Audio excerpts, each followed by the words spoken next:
Hello and welcome back to NewsX World. I'm Thomas Porteus and you're watching Focal Length, where we get you a briefing on topics from across the world.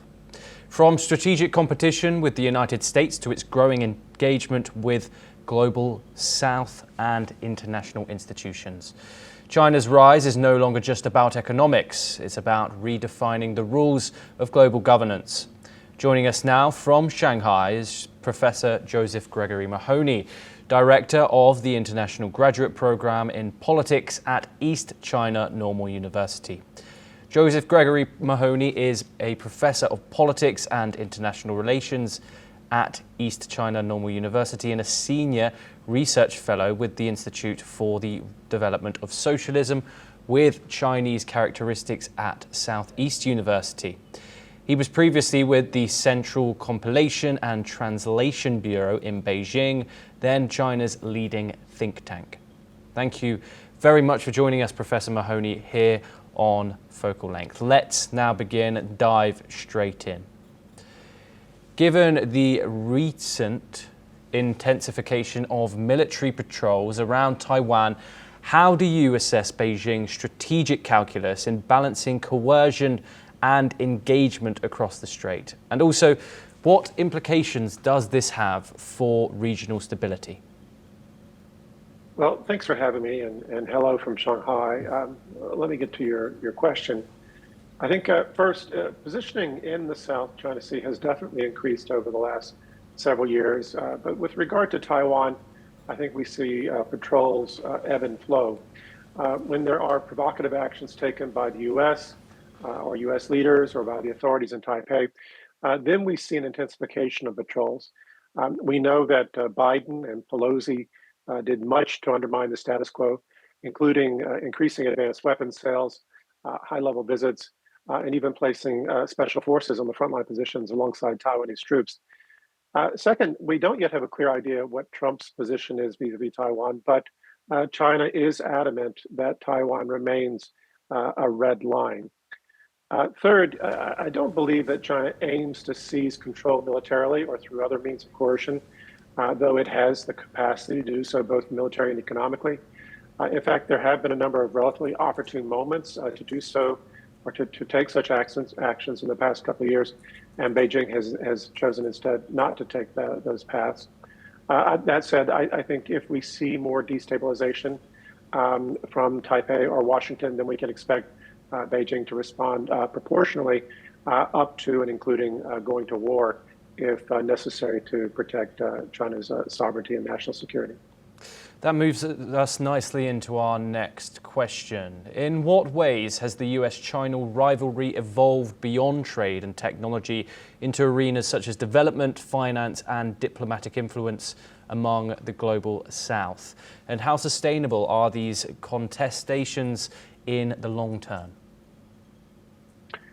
Well, we saw under Biden the advancement of AUKUS, certainly trying to expand NATO's remit to include treating China as an aggressor, the development of the Quad concept, the promotion of the Indo-Pacific concept, things like the IMEC, the India-Middle East corridor, as well as alternatives to BRI.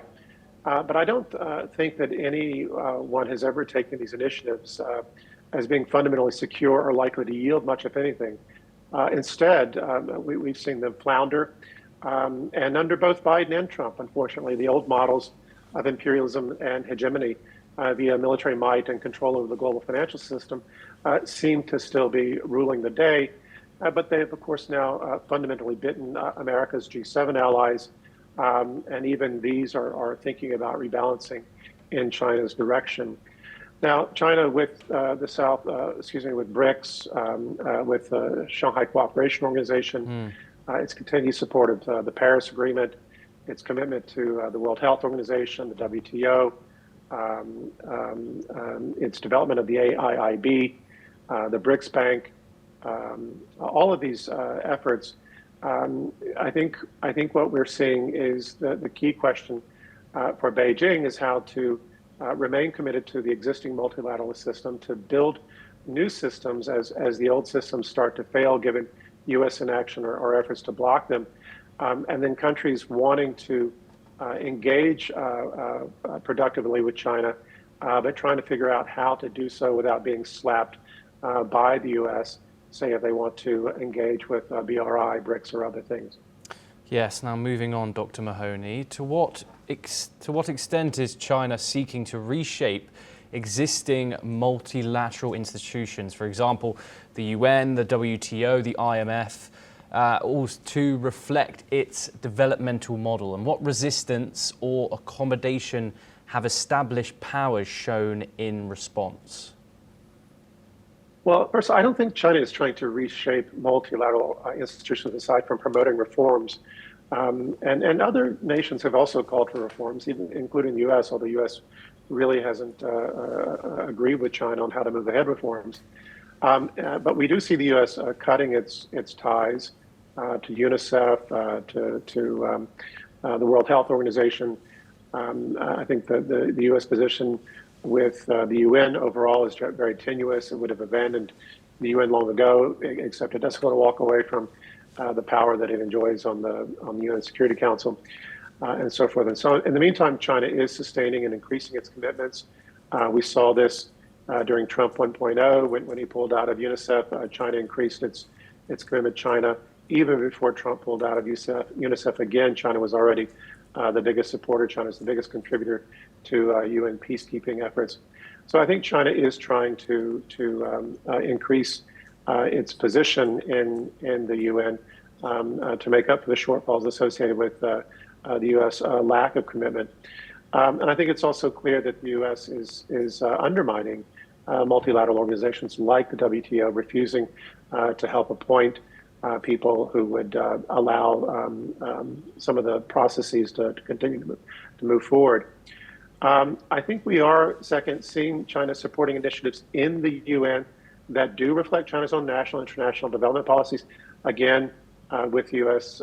Abdicating its role in UNICEF, China has been providing more money for that organization. And we've also seen that organization taking, by some accounts, a more positive position with respect to initiatives that China supports, for example, the Belt Road Initiative, which, by the way, the UN, the World Bank, and others have broadly held as being a driver of global economic growth. And at the same time, I think we've seen China trying to establish, thirdly, new norms, new international norms. Again, I think we can see this exemplified in the SCO and BRICS, which I think are really trying to build on a new model of international relations. Certainly, I think trying to live up to the original ideals that the UN was supposed to support, but was from the very beginning sort of subdivided with the East-West polarity between the US and the USSR, and which unfortunately we've continued to see these fragments continue in the post-Soviet era and in the new one, where we see great power competition between the United States and China. Yes, let's move on once again. How does the Chinese Communist Party's ideological framing of socialism with Chinese characteristics inform Beijing's approach to international governance and normative discourse, especially regarding sovereignty and non-interference? Well, socialism with Chinese characteristics is an expression that first emerged in 1982 during the second generation of Chinese leadership, the period we generally associate with Deng Xiaoping. It tends to emphasize market mechanisms, and we tend to express this here in China as the development of the socialist market economy, with the goal of accelerating investment and development, especially foreign direct investment, to increase productivity, to foster growth, and so forth and so on.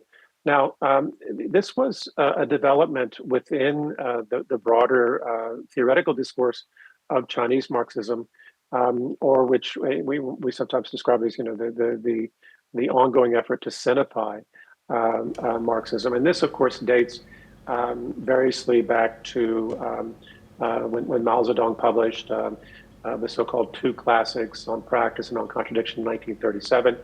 Others trace it back to when he was working with Li Dajiao at Peking University's library in the early 1920s. This idea is also sort of consistent with what is called the early stage of socialist development in China. This was also a concept that was introduced in the 1950s, shortly after China, New China, or the PRC, was established. But it was something that was expanded on by the Deng years, starting in the 1980s. Now, to be clear, socialism with Chinese characteristics is an orientation that informs China's domestic development more so than its foreign policy, but it's clearly aiming to inform or lead national rejuvenation to ensure security and sovereignty, to ensure that other foreign powers can't dictate terms to China. Now, these values in turn inform what China calls its principles-based foreign policy, sometimes described as the new major country foreign policy or new era, which also is fundamentally based on the 5 principles of peaceful coexistence, or what the Indians would call the Panchil. Now, I think we have to recall here that a lot of foreigners or international mainstream media tend to neglect these points, but it's important to recall that China sees absolutely Taiwan, Hong Kong, Tibet, or what we call Xinjiang in China, Xinjiang, the South China Sea, its border with India, the Diaoyu Island with a point of contention with Japan. All of these are sovereignty issues. All of these are effectively internal affairs that do unfortunately come into some conflict with some of their neighbors. But these are fundamentally sovereignty concerns. Whereas we see the 5 principles being exemplified again through, especially I think with the new mini-lateralisms like SCO, BRICS, and so on, where China is certainly playing a leading role in advancing these efforts, but also trying to ensure that no one power, including itself, are playing an outsized role in them.